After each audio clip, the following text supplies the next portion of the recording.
আমি বানাইতে চলেছি একটা রসাদার সুজি কচু।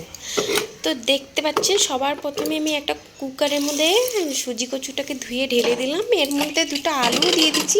আমি 3টা সিটি লাগিয়ে নিচ্ছি। 3টা সিটি লাগানোর পরে সুজি কচুটা ঠান্ডা হয়ে গেছে। দেখতে পাচ্ছেন একটা পাত্রের মধ্যে ঢেলে রেখেছিলাম। এরপরে আমি সুজি কচুটাকে ভালো করে ছুলে নিচ্ছি। সমস্ত কচু ছুলা হয়ে গেছে আমার, দেখতে পাচ্ছেন। একটা প্লেটের মধ্যে আমি রেখে দিলাম। আমি একটু গলানো পছন্দ করি, তাই একটু বেশি গলিয়ে ফেলছি। আপনারা চাইলে একটু টাটকা নামাইতে পারেন।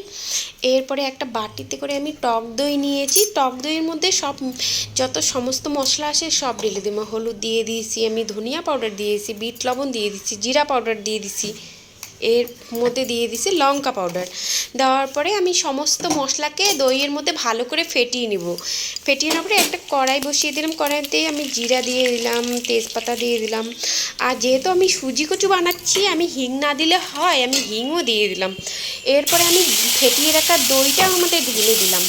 ঢেলে দেওয়ার পরে আপনি আঁচটা বাড়ানো আঁচের মধ্যে একভাবে চালিয়ে যাবেন, কেন কি দোটা ফেটে গেলে কিন্তু ভালো হবে না রেসিপিটা।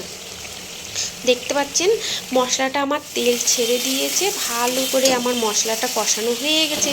এরপরে আমি সুজি কচুটা দিয়ে দিই।